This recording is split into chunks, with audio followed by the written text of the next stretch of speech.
Okay, hi and welcome everyone to the Talking Animals Law and Philosophy series. This is the first event in the Cambridge Easter term, and it's great to have so many of you here. Thanks for joining us. My name, for those of you who don't know me, is Raphael Fizel. I'm the Executive Director of the Cambridge Centre for Animal Rights Law. Some of you, I think, are attending this series for the first time, so I'm just going to say a few words about housekeeping, how exactly these events work. We will start with a presentation from our speakers that will last for around 40 minutes or so, and that will leave us with another 45 minutes for discussion and Q&A. You are all very welcome to join in the discussion, participate. If you would like to ask a question or make a comment, could I ask you to please use the raise hand function, which you will find under the little smiley reactions button on the bottom of your Zoom app. That will then allow me to go through the different raised hands and allow you to ask your question directly to our speakers. If you cannot locate the raise hand function, I know usually there's some people who struggle with that, me included sometimes.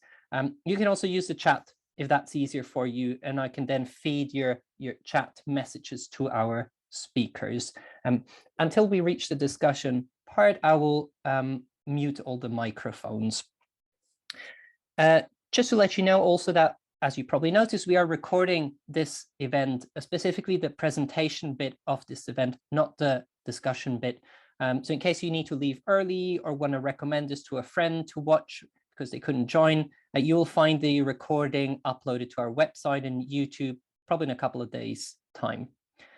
Okay, so with this out of the way, it is now my great pleasure to introduce our two speakers today. We have the honor of having with us Delcianna Winders and Elan Abrell. Delcianna is Associate Professor of Law at Vermont Law School, where she also directs the Animal Law and Policy Institute. This institute trains future leaders in animal advocacy while centering animals in the fight for environmental protection.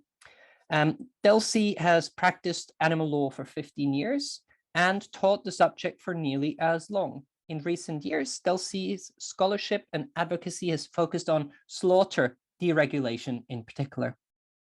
Our other speaker, as I mentioned, is Elan Abrell, who is currently a visiting assistant professor of environmental studies at NYU.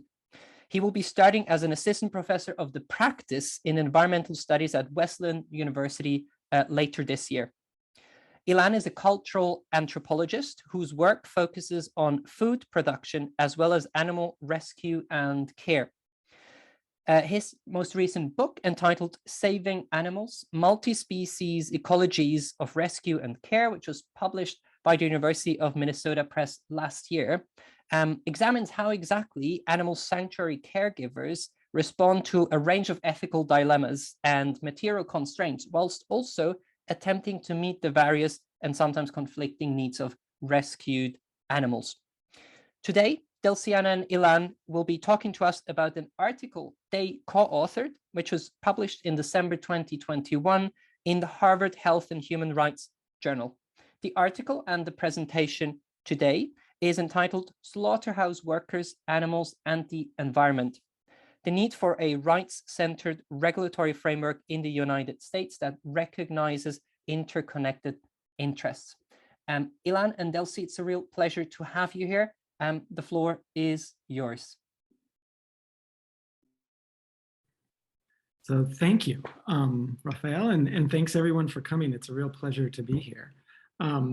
And before I get started, I wanted to just note that what we're talking about today is specifically focused on in the context of the United States, but I've seen some of the issues that we'll touch on come up in the news in the last year or two in the EU and the UK. And so if anybody's from anywhere else in the world and you see connections that you want to bring up in the Q&A or think through, that would be very welcome. So a disturbing, though unfortunately not surprising, report released on October 27th, 2021 from the US House of Representatives Select Subcommittee on the Coronavirus found that COVID-19 deaths and infections among slaughterhouse workers were up to 3 times higher than what was previously thought. and that the meatpacking employers were prioritizing profits and production over worker safety, that the government agencies charged with protecting these workers were basically completely failing to do so, and that minority workers were disproportionately impacted. They make up the largest portion of the workforce in slaughterhouses. So the report was based on data from 5 of the largest meatpacking conglomerates in the world: JBS, Tyson, Smithfield, Cargill, and National Beef. These companies make up 80% of the market for beef and over 60% of the market for pork in the United States. And so this report specifically found, I'm going to quote a couple bullet points from it, that across 5 companies' respective workforces, at least 59,000 meatpacking workers were infected with the coronavirus during the first year of the pandemic, almost triple the 22,700 infections previously estimated by the Food and Environmental Reporting Network. For these 5 companies' respective workforces based on publicly available information. And of course, now I'll just say as an aside, we're at a point in the pandemic where these numbers sound quite small, unfortunately, but at the time they were significantly bigger and reflective of pretty big outbreaks as far as what was happening in other parts of the labor market.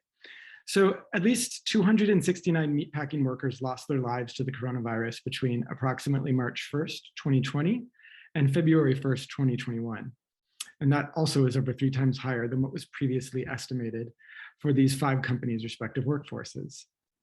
And so the full extent of coronavirus infections and deaths at these meatpacking companies was likely even much worse than these figures suggest, because the data that was provided to the subcommittee in many instances excluded coronavirus cases that were confirmed by offsite testing or employee self-reported cases.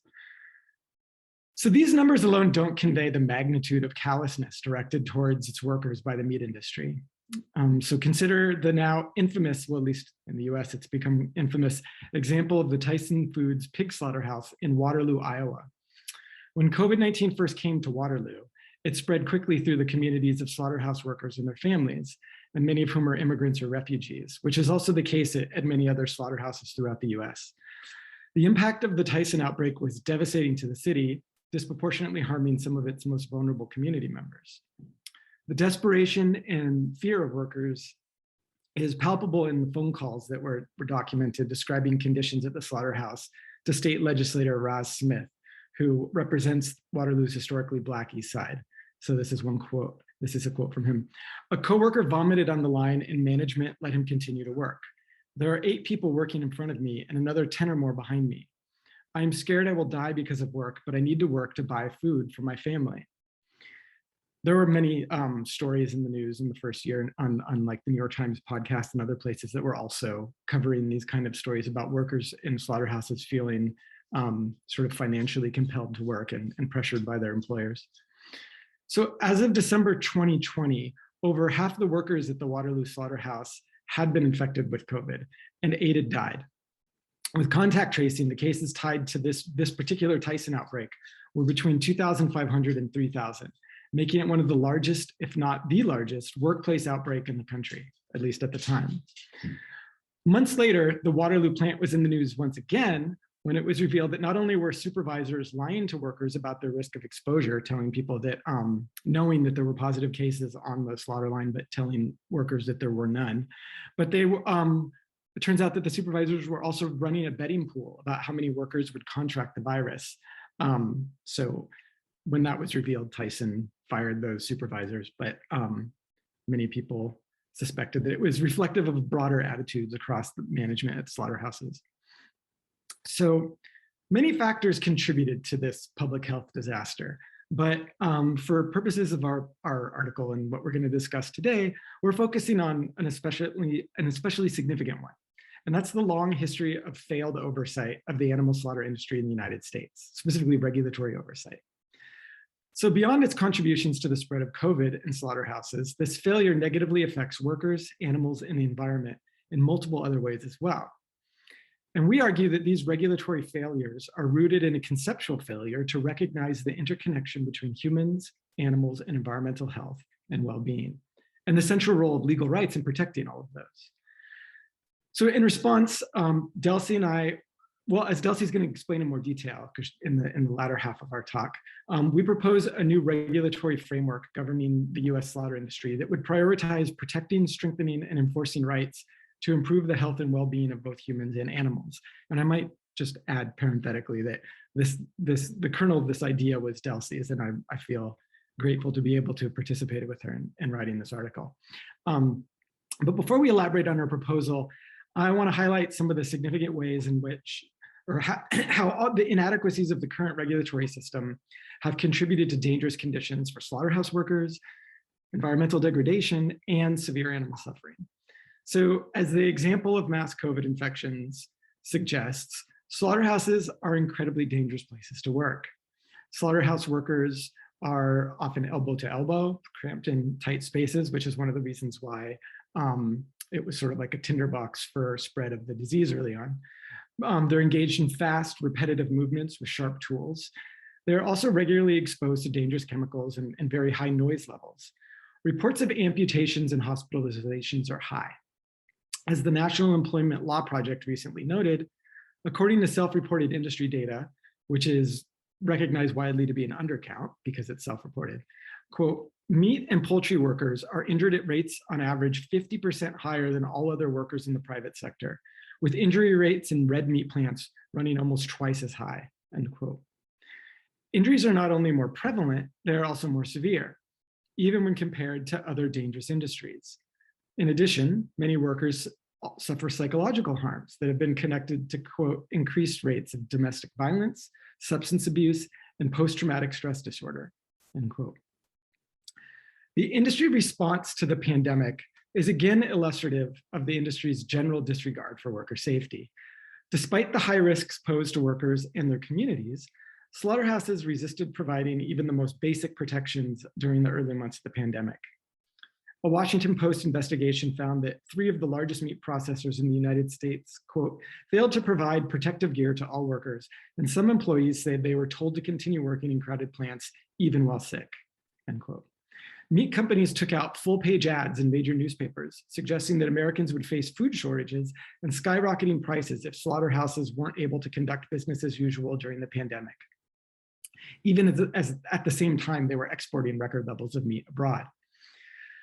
When infections were so prevalent that slaughterhouses literally didn't have enough people to maintain operations, companies resorted to bribing and threatening sick workers to get them to return to work, and obtaining permission from the United States Department of Agriculture, which I'll just refer to as the USDA from now on, to increase slaughter line speeds, even as the Center for Disease Control, or CDC, recommended line speed reductions, as faster line speeds require even closer quarters and have been linked to even higher rates of COVID-19 spread, in addition to many other higher rate injury rates.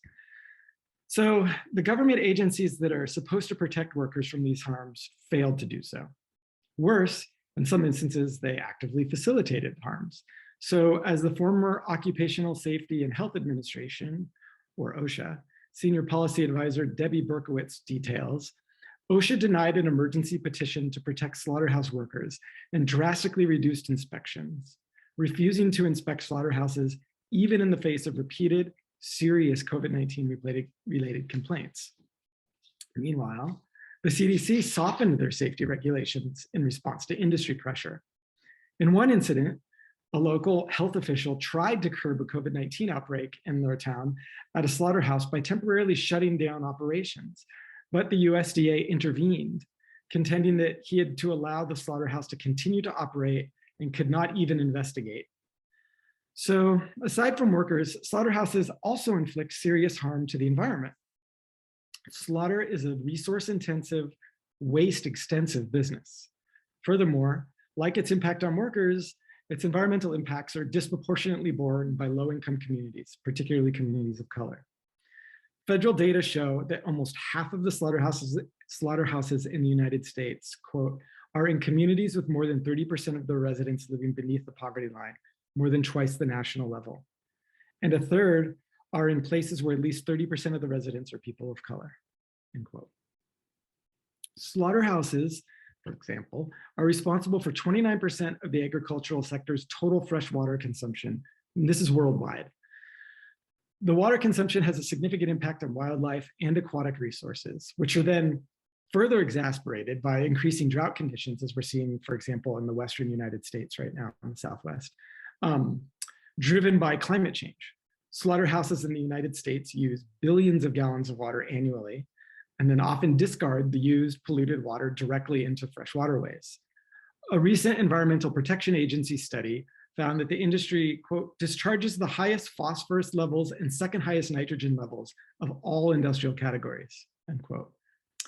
Slaughter pollutants also enter drinking water supplies via runoff and groundwater seepage from agricultural fields, where slaughter facilities frequently spray their waste into the air, resulting in a host of issues, including asthma attacks, autoimmune disorders, bacterial infections, birth defects, cognitive impairment in children, cancer, gastrointestinal problems, and miscarriages.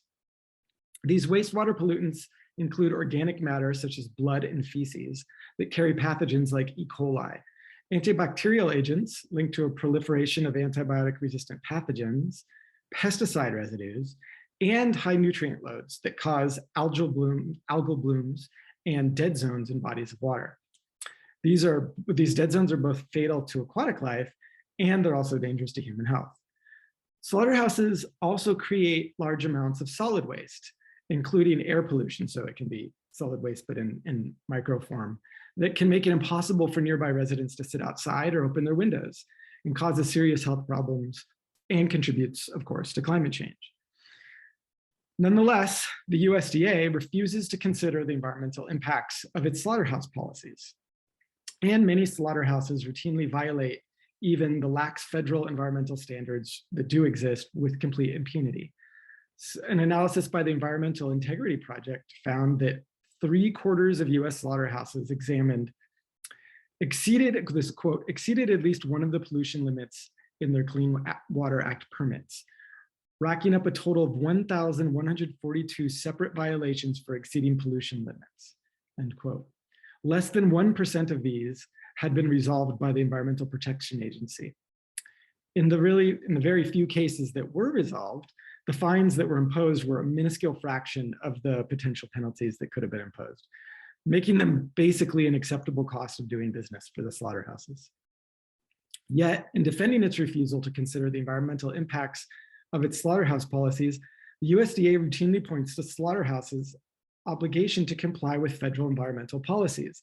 So it just ends up being this circular process of passing the buck and passing responsibility.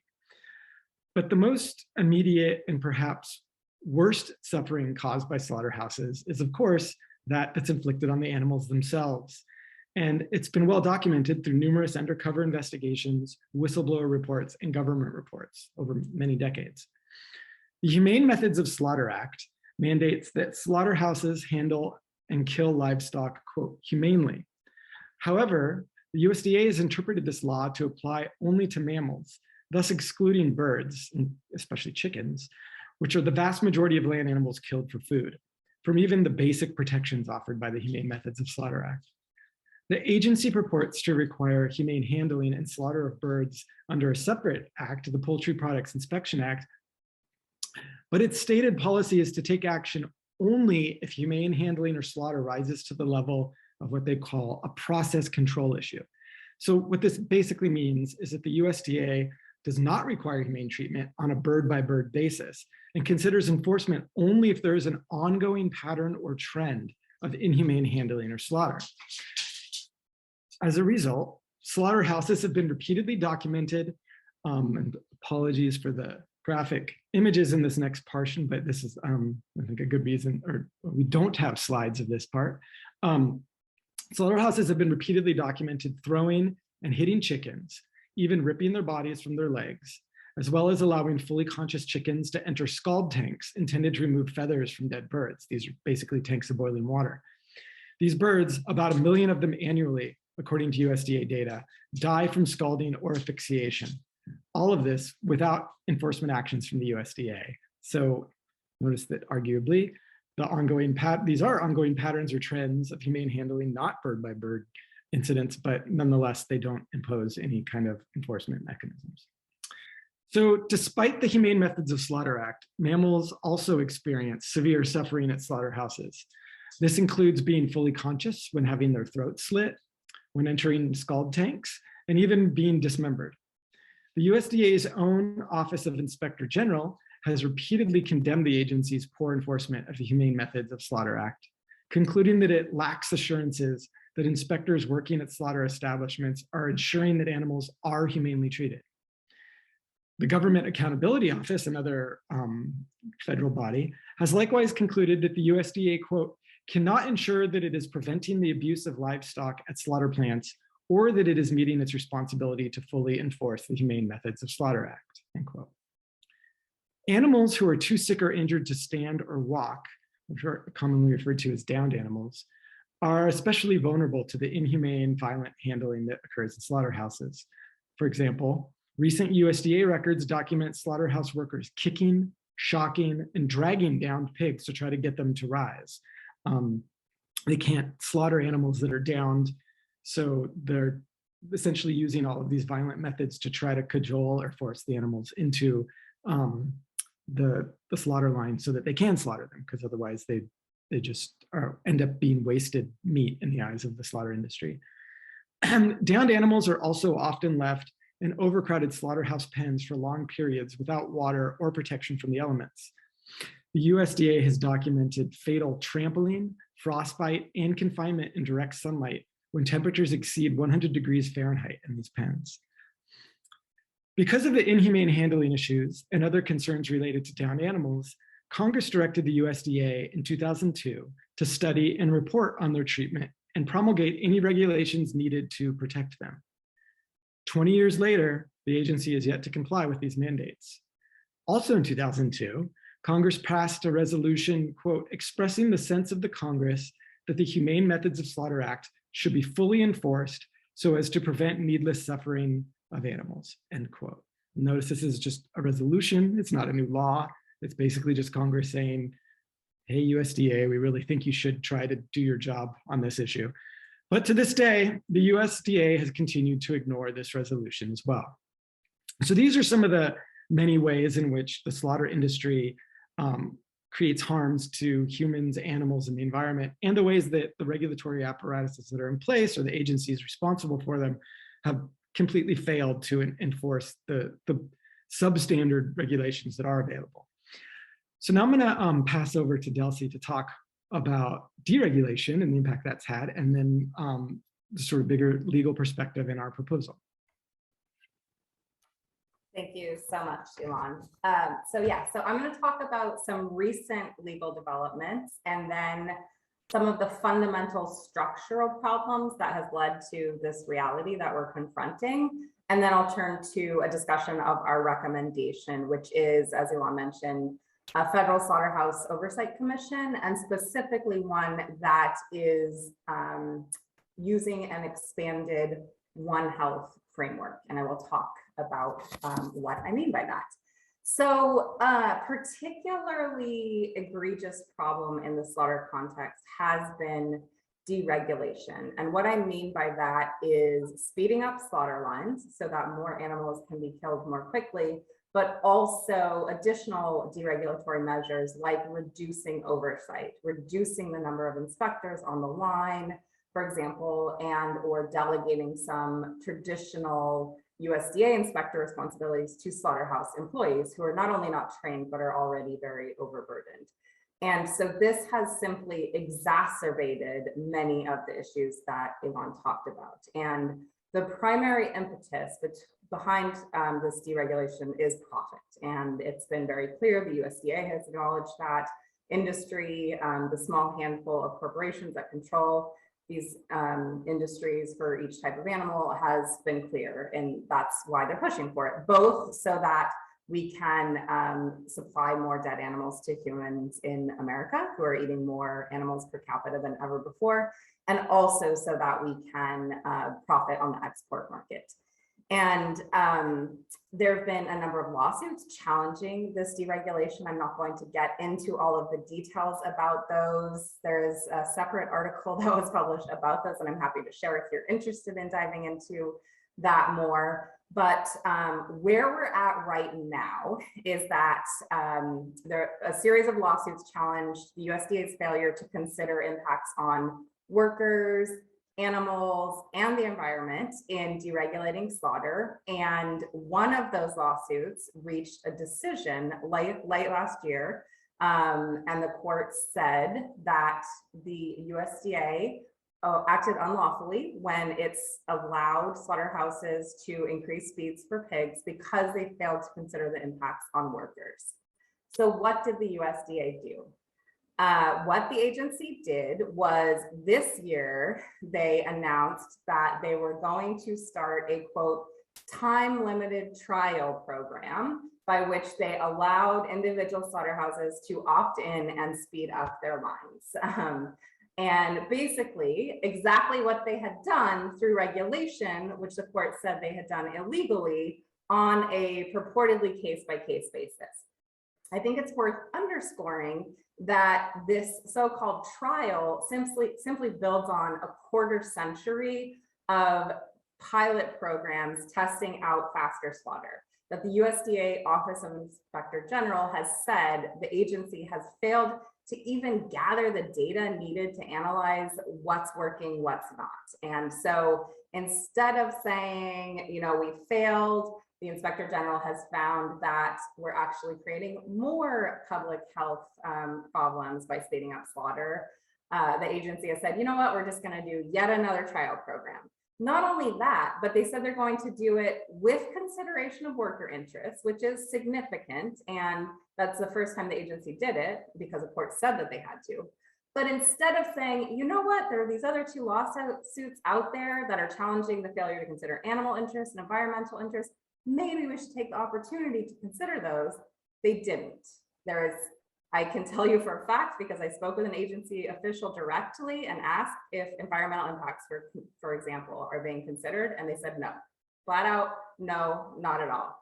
Animal interests are nominally being considered, but in a very minimal and unenforced way. So in the past 2 months, the USDA has authorized 4 mega slaughterhouses that kill pigs to speed up slaughter lines. And these are slaughterhouses that have been documented both in undercover investigations as well as by the USDA itself, abusing animals. These are slaughterhouses with really horrific records. And even when they're documented violating minimal requirements, their waivers to operate more quickly are not taken away. So that's where we're at now. And the USDA has indicated that they plan to take the same approach, because it's such a great regulatory model, and use that for chickens as well, to allow additional chicken slaughterhouses to speed up and to otherwise deregulate. So why is the situation so messed up? Why is it that animal, human, environmental interests are all being ignored, all being actually harmed by the USDA's regulatory measures, not being protected like they're supposed to be, but actively being harmed? I think there are a number of reasons. I mean, Elan mentioned the Office of Inspector General audits. There are many of them, and they repeatedly say that the agency is failing to do what it's supposed to do under the law. And I think a big part of that is that the U.S. Department of Agriculture's mandate, its primary mandate, is to promote American agriculture. And so when you ask it to do things that it perceives as conflicting with that mandate, things that might interfere with agricultural industry profits, might force the industry to internalize costs, whether they're environmental costs, animal costs, public health costs, and so on, that's in tension with what the USDA sees as its primary mandate. The USDA is an agency that sees itself as providing services to customers, providing support to industry. And so regulation is not really at the top of its priority list. It prefers to take a much lighter hand. And that, I think, makes it seem pretty clear why they don't prioritize workers, animals, or the environment. And as a result, they also fail to meaningfully coordinate with other agencies that are prioritizing these other interests. And so I think we just need to understand that we cannot keep looking to the USDA and keep asking it, like Congress did 20 years ago, to do its job on these fronts. We need to do something differently if we want to see a different result. What should we do differently? There are a lot of different angles that we could take. There are some like really, really big things we could do and that we should do in the long term. One of them is creating an independent, separate animal protection agency. The USDA has made clear, not only in this slaughter context, but in other contexts, that it is disinterested in protecting animals. And I think it makes a world of sense to have an agency who has a sole mandate to protect animals.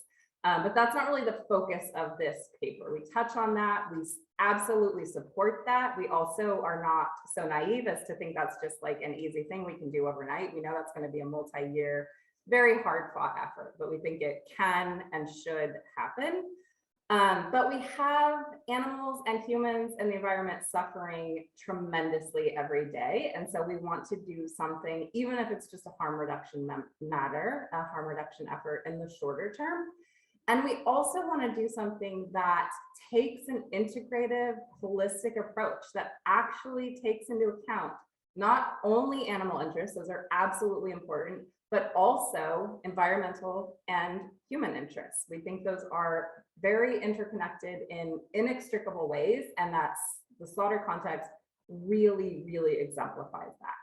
And so while an animal protection agency is an important piece of the puzzle, even if we had that, we need to have discourse across other agencies and across these various interests. And so I mean, there are also smaller things that we can do in the short term and should do. For example, the USDA should start complying with its duties under the National Environmental Policy Act and doing environmental assessments when it says that slaughterhouses can facilitate the slaughter of millions more animals annually, which is going to increase demand on water and direct discharge of polluted water. All of those things should happen. And industrial slaughter as we know it should end if we're going to tackle these issues, because these problems are inherent in this approach.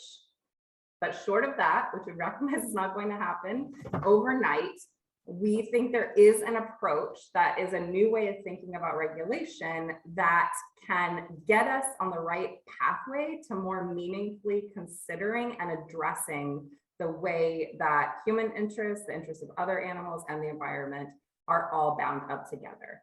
And that relies on what we call an expanded One Health approach to regulation. We think if we just take the same old traditional regulatory thinking that we've been using for decades and trying to use, we're just going to replicate the problems that we've seen. We need something new and we need something integrated.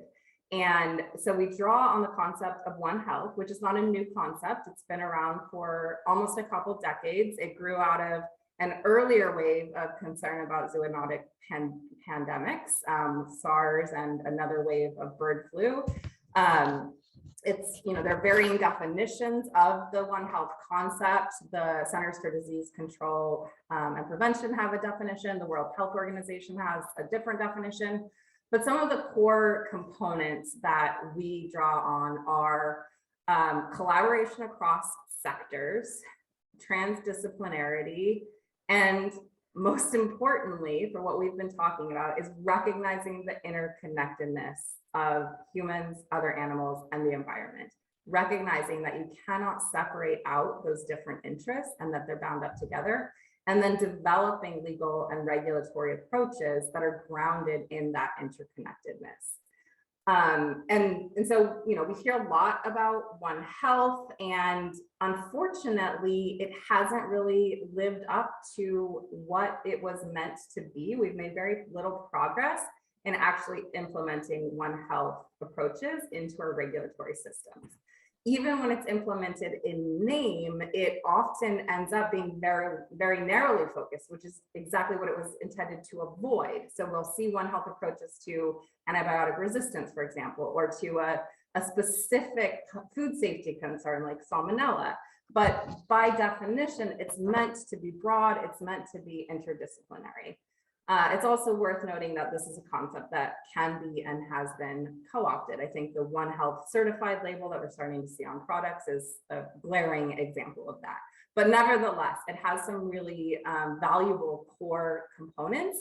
And we think that it would help ground the approach in its original intent and help avoid losing the foundation if we also incorporate recognition of the interconnectedness of rights and justice for humans, other animals, and the environment as well. Rights and justice are bound up with health. We talk about One Health because of a recognition of a right to basic health and well-being. And like health, rights for humans, other animals, and the environment are also interconnected, whether we choose to recognize that or not. And I think, again, slaughterhouses really exemplify this interconnectedness. That's the basic approach that we urge to inform this Slaughterhouse Oversight Commission that we've proposed. And the Slaughterhouse Oversight Commission is an attempt at translating this very theoretical, maybe overly idealistic sounding approach into a real life model that I believe could be used in the US. And I think this has a lot of salience outside of the US as well. As Elan said, we've been really focused on the US for this project, but the slaughter line speeds issues, the deregulation issues are absolutely international. We're competing on an international market for the supply of meat and poultry, so other countries are deregulating as well. Sarah Berger Richardson has written scholarship on very parallel issues in Canada, and we're seeing it elsewhere. So I think there's a lot that can be gleaned for international policy discussions here as well. But in the US context, based on our approach, we think that a commission is a way to start, and it's an easier thing to accomplish, not easy necessarily, but an easier thing than an entirely new agency. There are existing precedents for commissions like the Marine Mammal Commission, the US Commission on Civil Rights, and many others that have been brought in to tackle issues that were at the top of public concern and create proposals to address them. So what we have suggested is that this commission be created in a way that will facilitate discussion across the many different agencies that have a role in overseeing slaughterhouses. We've talked mostly about the USDA, but OSHA, the Occupational Safety and Health Administration, also has an important role to play here. The EPA, the Environmental Protection Agency, also has a role to play. And these agencies can do a much better job about communicating with one another and holding one another accountable with sharing information. And a commission can be really well positioned to facilitate that cross-agency collaboration and communication. A commission also has the ability to gather information that is really needed to inform policy. So there are a lot of NGOs that are doing important work in this space, and we are very grateful for that. We've worked with some of them. We rely heavily on the work that they've done. But a government commission is much better positioned because they're able to subpoena information. That is how we were able to get the COVID slaughterhouse worker data that Elan mentioned at the beginning through government subpoenas. That's how we found out that the numbers being reported, the rates of COVID in slaughterhouse workers were multiple times higher than the reports that were trickling out against the slaughterhouses' desires. And so that ability to get information is really important. And the recommendations coming from a government commission would also carry more weight than recommendations coming from an NGO or even a really strong coalition of NGOs. There's been incredible coalition work happening around slaughterhouse issues, coalition work of groups that recognize that these interests are interconnected. So we have groups that are focused on animals, groups that are focused on the environment, groups that are focused on workers, and so on, coming together in incredible and unprecedented ways. And I think that has tremendous potential and should continue, but they shouldn't bear the burden of all of that. If we can institute a commission that has responsibility for doing that, for making ultimately policy recommendations and creating a regulatory framework that takes into consideration these interests, then we're going to be on a pathway for actually meaningfully considering One Health as well as interrelated considerations of rights and justice. I mentioned a couple examples of commissions that have happened, that have been created in the past to tackle similar, although different issues. And I do think it's worth acknowledging that none of these commissions really took the interconnected, interdisciplinary approach that we're pushing for. But I also think it's very important to emphasize that no issue before has so clearly cried out, screamed out for an interdisciplinary approach. And never before in history has the interconnected interests of humans, other animals, and the environment been so clear. And so I hope that we will heed that and use that as an opportunity to create a new regulatory approach, and that might then become a model for tackling other areas where these interests are interconnected, even if not so painfully obvious as in the slaughterhouse context. So I will stop there so that we can chat.